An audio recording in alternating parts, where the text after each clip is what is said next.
भारत के 13वें राष्ट्रपति के रूप में प्रणब मुखर्जी का कार्यकाल समाप्त हो रहा है। 24 जुलाई के बाद प्रणब मुखर्जी राष्ट्रपति भवन से निकलकर अपने नए आशियाने 10 राजाजी मार्ग पर निवास करेंगे। प्रणब मुखर्जी ने राष्ट्रपति भवन में अपने सोमवार की शाम को विदाई भोज का भी आयोजन किया है। विदाई भोज में उपराष्ट्रपति हामिद अंसारी, प्रधानमंत्री नरेंद्र मोदी और तमाम दिग्गज राजनेता शामिल होंगे। इससे पहले रविवार को राष्ट्रपति प्रणब मुखर्जी के लिए संसद में विदाई कार्यक्रम का भी आयोजन किया गया था। इस समारोह में लोकसभा अध्यक्ष सुमित्रा महाजन, पीएम नरेंद्र मोदी व केंद्रीय कैबिनेट विपक्षी पार्टियों के नेता शामिल हुए थे।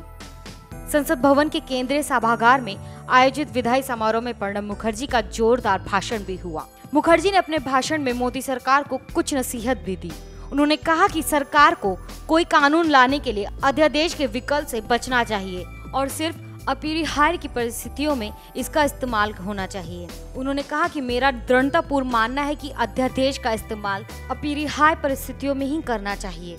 बता दें कि देश की नरेंद्र मोदी सरकार शत्रु संपत्ति अध्यादेश 5 बार ला चुकी है, लेकिन विपक्ष को इसके कुछ प्रावधानों पर आपत्ति है। प्रणब मुखर्जी ने कहा, अगर कोई मुद्दा बेहद अहम लग रहा हो तो संबंधित समिति को परिस्थितियों से अवगत कराना चाहिए और समिति से तय समय सीमा के अंदर रिपोर्ट देने के लिए कहना चाहिए। विदाई समारोह के दौरान प्रणब मुखर्जी ने पूर्व प्रधानमंत्री अटल बिहारी वाजपेयी, पूर्व प्रधानमंत्री मनमोहन सिंह, लाल कृष्ण आडवाणी और कांग्रेस अध्यक्ष सोनिया गांधी को भी याद किया।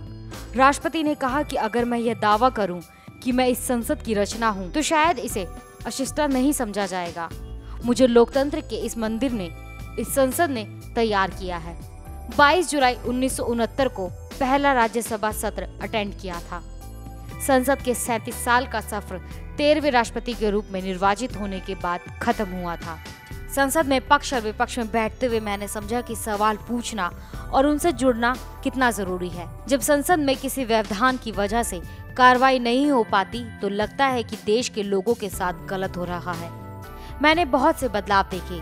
हाल ही में जीएसटी लागू होना भी गरीबों को राहत देने की दिशा में बड़े कदम का उदाहरण है। Bureau report, national Dastak.